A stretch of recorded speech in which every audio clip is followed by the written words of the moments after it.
샬롬. 한 주간도 평안하셨지요? 하나님의 은혜로 평안하신 줄 믿습니다. 지난주에 26장에서 이삭이 하나님께서 복을 주심으로 이제 백배의 축복과 또 우물을 계속 파는 축복을 받았습니다.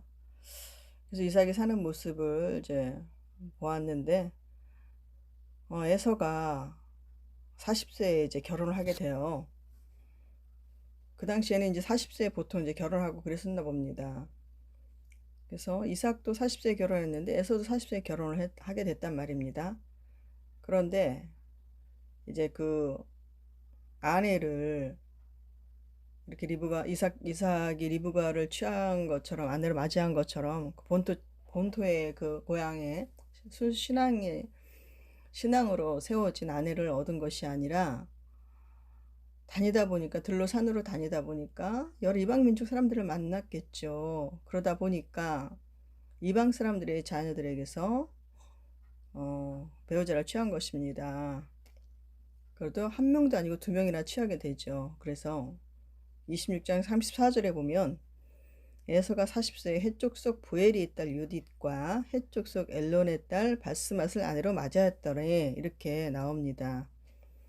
그 후에 또 한 명을 또 이제 맞이하게 되는 일이 이제 나오는데요. 그래서 이제 에서가 이삭과 리브가의 마음에 아주 근심이 되었더라 하고 이제 35절에 나옵니다.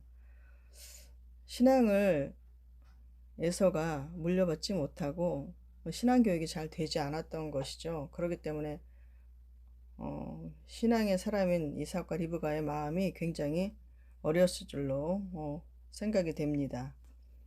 그래서 27장에는 이제 이삭이 이제 야곱을 축복하는 이런 내용이 나오는데, 참 이 가정이 아주 쉽지만은 않은 가정이었습니다. 왜냐하면 편애로서 이렇게 자녀들이 이제 가정이 이제 화목하지 못하고 자녀들도 이제 힘들게 산 것을 볼 수가 있습니다.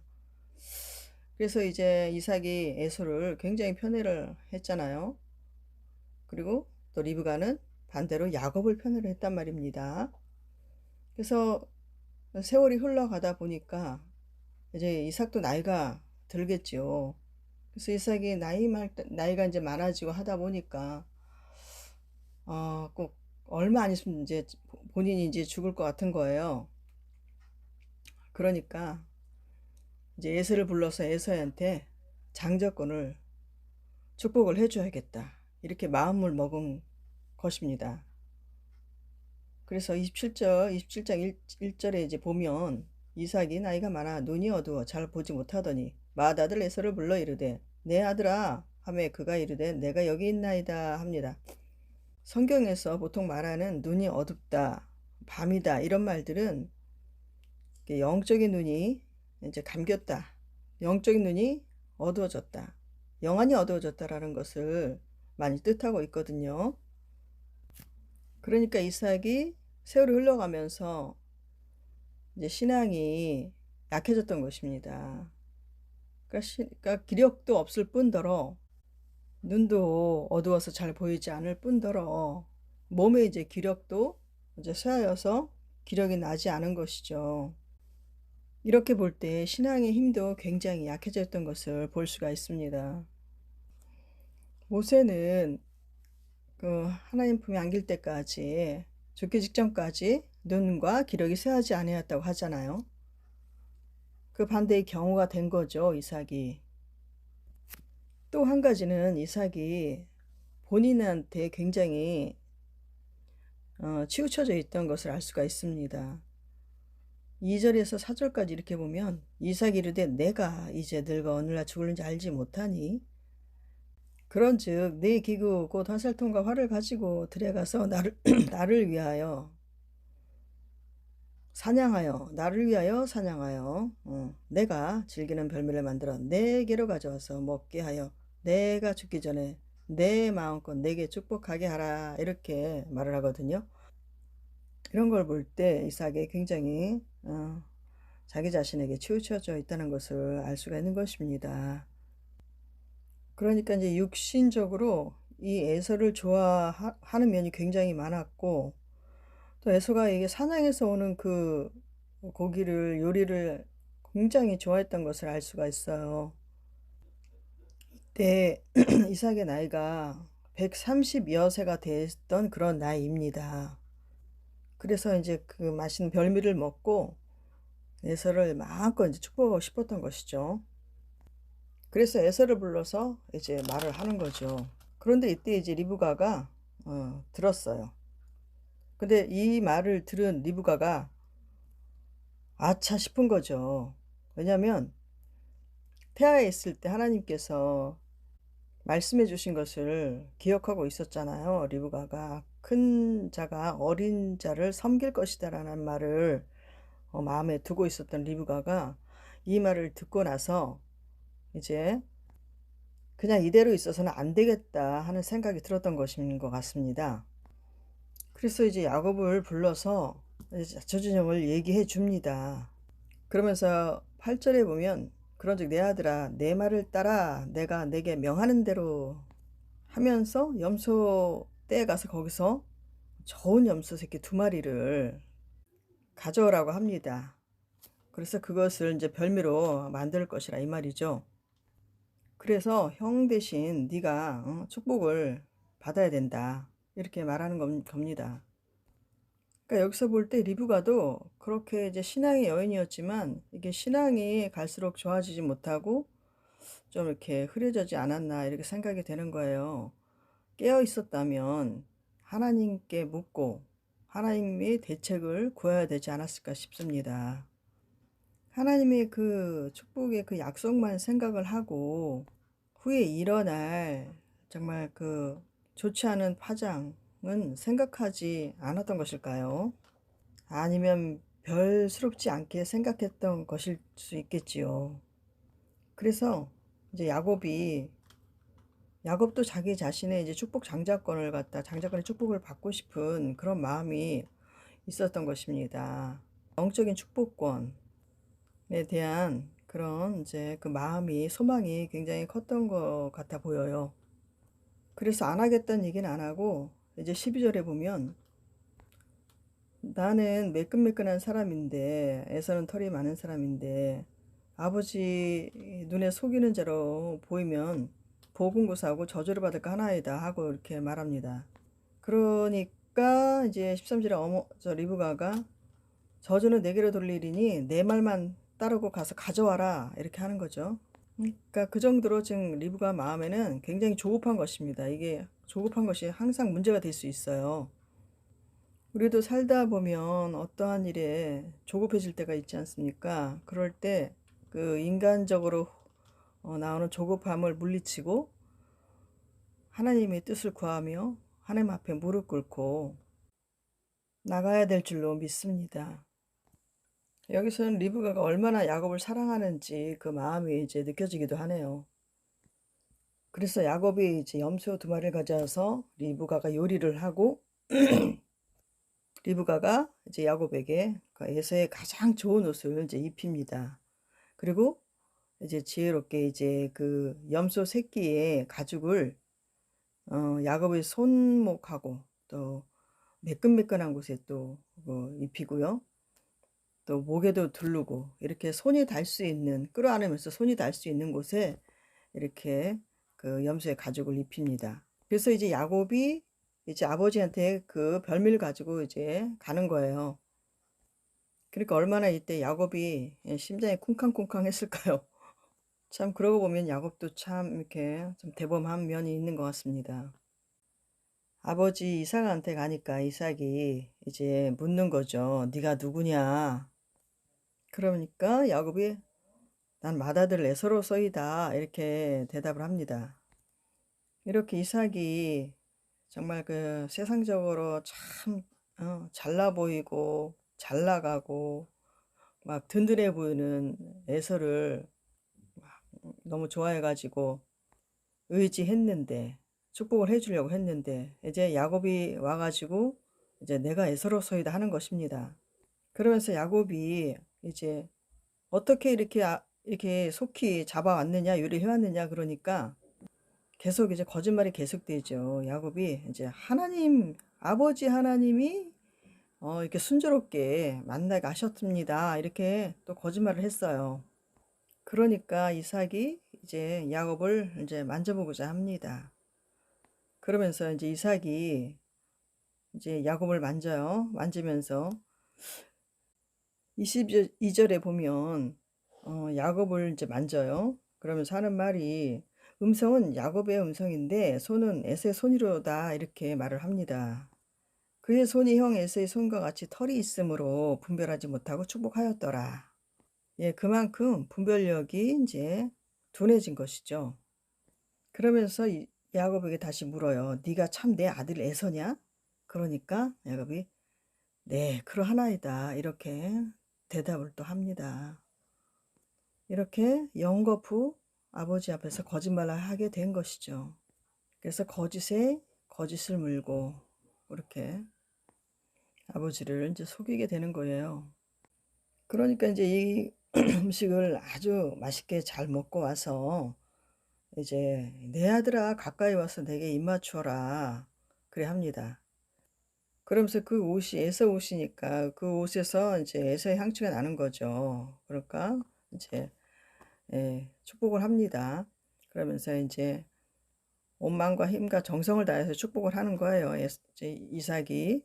그러면서 내 아들의 향취는 여호와께서 복 주신 밭의 향취로다 하면서 이제 28절 29절에 축복을 하는데 이제 한번 볼까요? 하나님은 하늘의 이슬과 땅의 기름짐이며 풍성한 곡식과 포도주를 내게 주시길 원하노라 하고 처음에 이제 현세적인 축복을 합니다. 첫 번째로 하늘의 이슬 이것은요 기후가 이제 그 지역이 건조한 지역이기 때문에 비가 잘 안 와요. 그런데도 일교차가 이제 심하기 때문에 밤에 이슬이 내리거든요. 그래서 아침이 되면 촉촉하게 이제 젖어 있는 거예요, 땅이. 그래서 그 이슬로 인해서 이제 건조기 때도 곡식들이나 이런 농작물들이 잘 자랐던 것입니다. 그래서 성경에 보면요. 하나님의 축복으로 이 하늘의 이슬이 하나님의 축복으로 간주되는 것을 많이 볼 수가 있어요.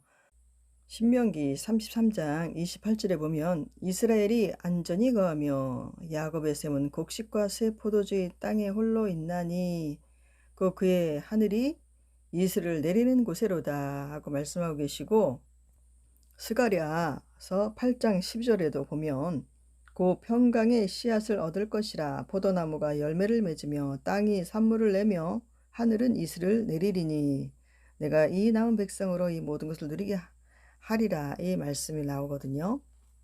두 번째로는 땅의 기름짐이라고 하세요. 기름짐의 축복. 기름짐은 이제 땅이 비옥해서 정말 그 풍요로운 이제 그 풍성한 추수가 되어서 아주 그것으로 인해서 이제 풍요로운 생활을 할 것이다라는 것을 말씀해주고 있는 것이죠. 그리고 세 번째로는 풍성한 곡식과 포도주라고 그 축복을 하는데 이 풍성한 곡식과 포도주는 하나님이 주신 축복의 결과로서 얻어지는 것이잖아요. 그래서 이 지상의 풍요로운 이제 물질적인 현세적인 축복을 세 가지를 말씀해주고 계십니다. 축복을 한 거예요, 야곱을. 그래서 바꿔 말한다면 하늘의 이슬은 뭐예요? 하늘의 이슬은 하나님의 은혜죠, 은혜. 하나님의 은혜도 주시고 또 땅에 기름진 복도 주셔서 영육간의 복을 주겠다. 이제 이 말씀이신 거죠. 이제 두 번째로 이제 영적인 축복을 하는데요. 만민이 너를 섬기고 열국이 내게 굴복하리니 내가 형제들이 주가 되고 내 어머니 아들들이 내게 굴복하며 너를 저주하는 자는 저주를 받고 너를 축복하는 자는 복받기를 원하노라 고 축복을 합니다. 이것은 야곱의 후손이 장차 열방에 하나님의 선민으로서 하나님의 복을 전파하는 제사장 나라가 될 것이라는 의미이죠. 그래서 예수 그리스도를 통해 만민이 구원을 얻게 되는 그런 사건을 얘기합니다. 여기서 참 안타까운 거는 하나님께서 이렇게 큰 자가 작은 자를 섬기리라고 이렇게 하셨을 때는 하나님이 갖고 계신 계획이 있을 것이고 하나님의 방법이 있을 것이고 하나님의 때가 있을 것인데 참 이런 방법으로 이제 이렇게 하나님의 그 축복이 이 야곱에게 전해지는 것이 참 너무도 참 안타까운 일이라고 할 수가 있습니다. 그렇지만 이렇게 해서라도 이제 야곱이 장자의 축복을 받잖아요. 이것 또한 하나님의 섭리이신 거죠. 세상으로 가득 차 있는 에서는 하늘의 것을 사모하지 않고 살았던 것이에요. 그렇지만 이제 세상에서는 세상이 전부였기 때문에 이 육신의 만족, 눈의 안목, 이런 것이 다 전부였기 때문에 또 아버지가 자기를 줘야지니까 얼마나 내가 최고다라는 이런 게 있겠습니까? 그 당시도 세상에 나가서 사냥자라고 씩씩하고 그런 사람들 다들 좋아하지 않았겠어요? 지금으로 말하자면 집안이 잘 살고 명문대 나오고 뭐 막힘이 없이 뭐 대기업에 막 진출을 하고 큰 사업을 하고 막 이런 세상적으로 그냥 뭐 벤츠 막 이런 거 막 끌고 다니고 얼마나 잘 나가는 사람들 그런 사람들을 다 그런 건 아니지만 주로 그런 이제 세상이 가득 차서 이게 하나님 나라가 들어올 수 없는 그런 사람들의 이제 부류에 이제 속했던 에서지요. 그렇지만 야곱은 이게 하나님의 나라에 대한 것을 그 마음속으로 굉장히 사모하고 이제 살아왔죠. 아버지한테 이제 인정을 받지 못하고 한마디로 말하면은 서글프기도 하고 마마보이로서 아유 저게 커서 뭐가 될까 저 앞날이 어떨까 이런 걱정이나 받고 있던 처지 아니었겠습니까? 아버지 눈치나 보고 그러니까 어머니가 하라는 대로 잘 할 수밖에 없는 그런 아이. 그래도 나이가 진짜 77세 정도 됐던 나이인데 이때도 이제 마마보이로서 이제 살고 있었던 것입니다. 자, 이렇게 이제 장자의 축복으로 이제 야곱이 이제 거머쥐었어요. 그러고 나서 이제 나가면서 이제 에서가 이제 바로 사냥을 해갖고 돌아옵니다. 그래서 고기를 이제 잘 요리해서 아버지한테 갖다 주면서 아버지 나를 좀 축복해 주시라고 하니까 이삭이 깜짝 놀라는 거죠. 진짜 에서가 왔으니 이게 일이 보통 일이 아닌 것이구나 하는 것을 이제 깨달은 겁니다. 그래서 33절에 보면 이삭이 심히 크게 떨며 이르되 그러면 사냥한 고기를 내게 가져온 자가 누구냐? 내가 오기 전에 내가 다 먹고 그를 위하여 축복하였은즉 그가 반드시 복을 받을 것이니라 합니다.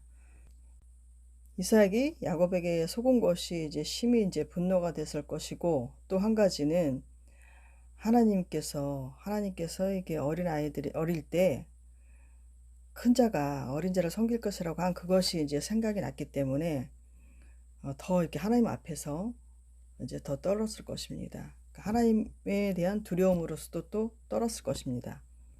그러면서 에서가 이제 큰 소리로 울면서 아버지 내게도 축복하시라고 그렇게 합니다.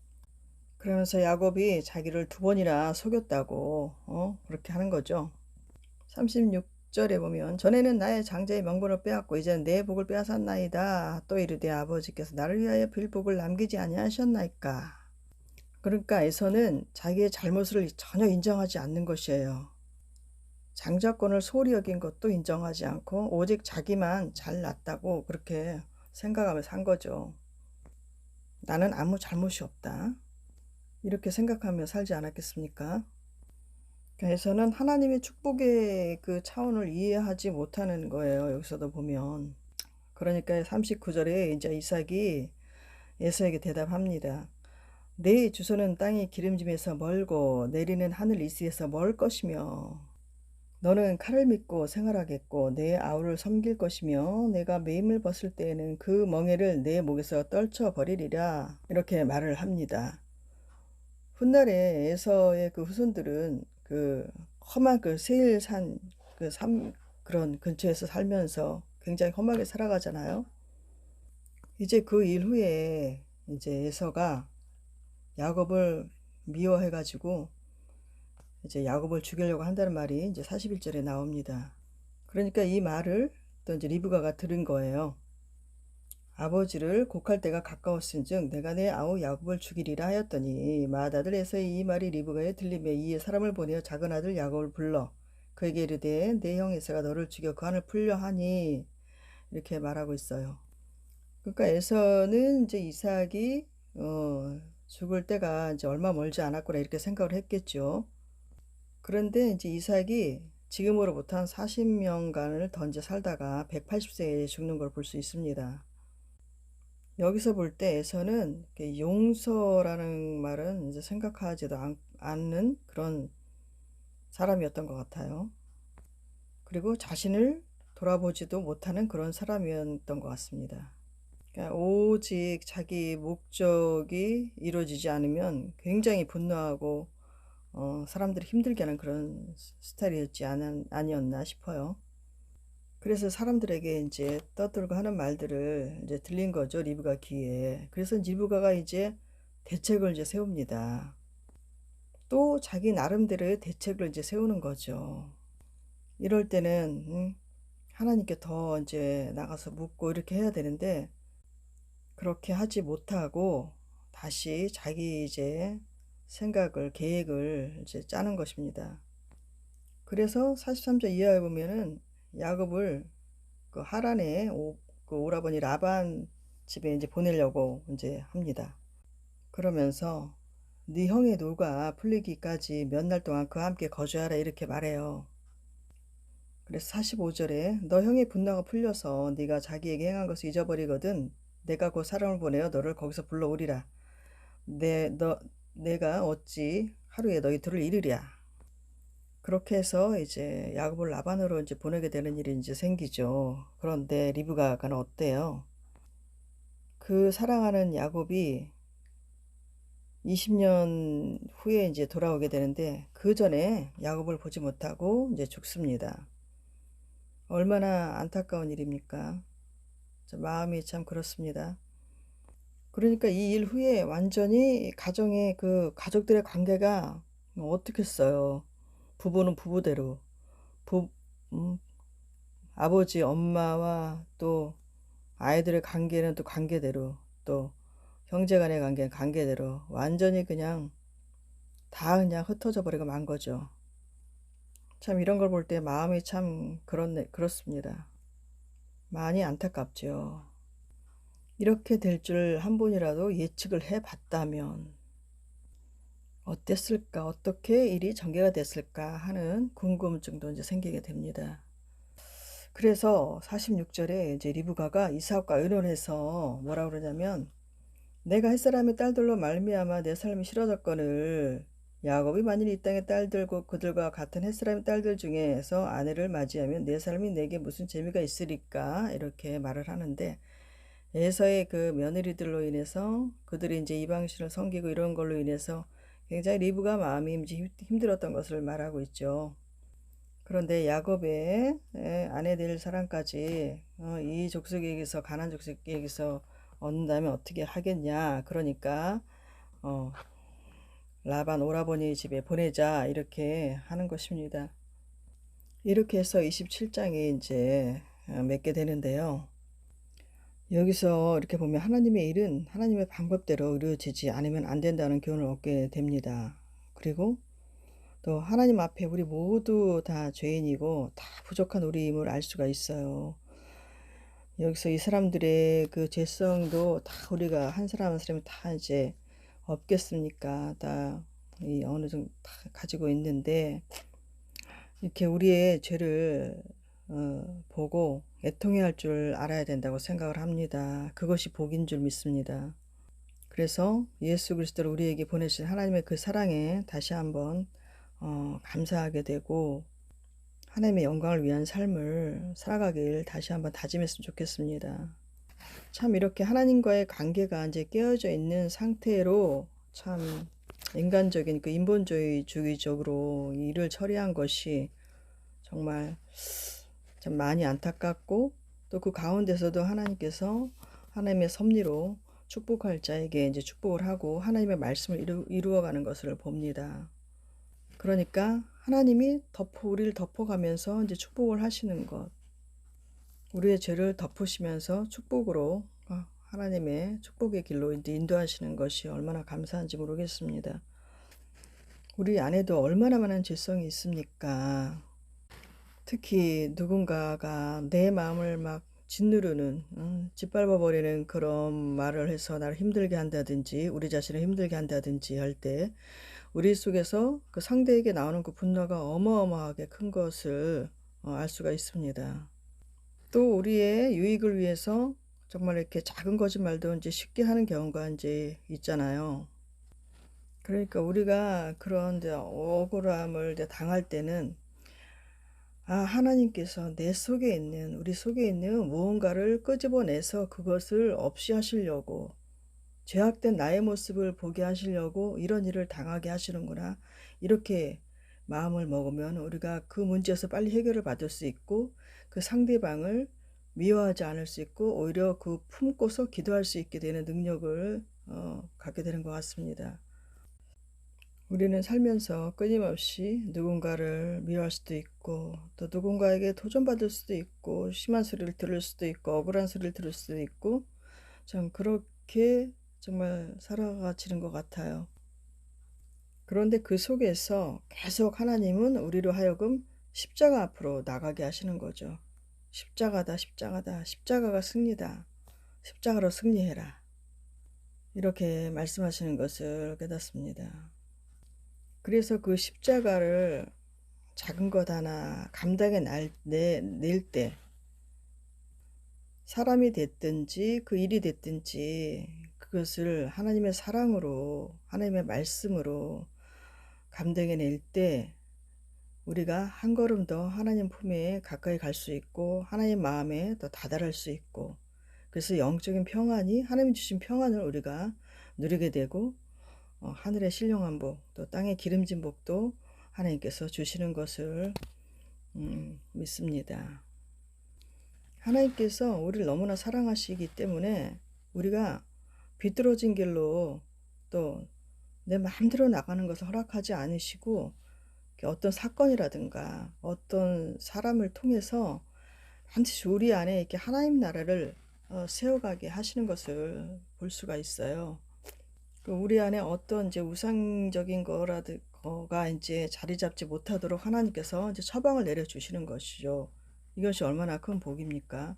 우리 모두가 이제 영적인 후사인데, 그 영적인 후사로서 제대로 서야지 또 우리를 통해서 또 한 영혼 한 영혼이 하나님께로 올 수 있기 때문에, 하나님께서는 우리 한 사람 한 사람을 하나님의 영적인 후사로 바로 세우기를 원하시는 것이죠. 그래서 이게 특히 이게 마음의 훈련과 연단이 계속되는 것입니다. 그래서 내가 죄인이구나, 내가 잘못됐구나 하고 빨리 깨닫는 게 복인 것입니다. 생명인 것입니다. 우리가 또 한 사람의 영혼에게 하나님의 축복의 통로가 된다는 것은 한 사람 한 사람이 내가 죄인이구나 하는 것을 보게 하는 것 아니겠습니까? 내가 하나님의 축복을 받아서 이렇게 잘 살게 됐다, 이렇게 좋은 일이 일어났다, 이런 것보다는 진정으로 우리 한 사람 한 사람이 하나님 앞에 돌아오는 것, 예수님이 필요한 존재라는 것을 알게 되는 것, 그것이 얼마나 큰 진정한 복입니까? 우리가 어디에 초점을 맞춰 살 것인가? 왜 성령을 받아야 되고, 왜 성령 충만해야 되고, 왜 하나님 말씀을 봐야 되고 읽어야 되고, 왜 묵상을 해야 되고, 왜 기도의 자리에 나가야 되고, 자꾸 이렇게 하다 보면 나로부터 집중돼 있던, 이삭처럼 나로부터 집중돼 있던 그런 마음이 자꾸 씻어지는 것입니다. 그래서 우리 영혼이 행복해질 것입니다, 결국은. 그래요. 우리의 방법을 내려놓고, 우리의 힘을 내려놓고, 오늘도 이번 한 주간도 하나님의 은혜 속으로, 하나님의 말씀 속으로 기도의 자리로 나아갑시다. 할렐루야. 하나님, 오늘도 말씀을 통해서 주시는 은혜 감사드립니다. 우리 한 사람 한 사람도 우리 속에 이렇게 많은 죄성이 있음을 깨닫습니다. 하나님 아버지, 우리 속에 정말 이삭처럼 우리 좋아하는 나만의 별미만을 쫓아서 나가는 건 아닌지, 나만 생각하는 의가 나를 사로잡고 있는 건 아닌지 하나님 되돌아보길 원합니다.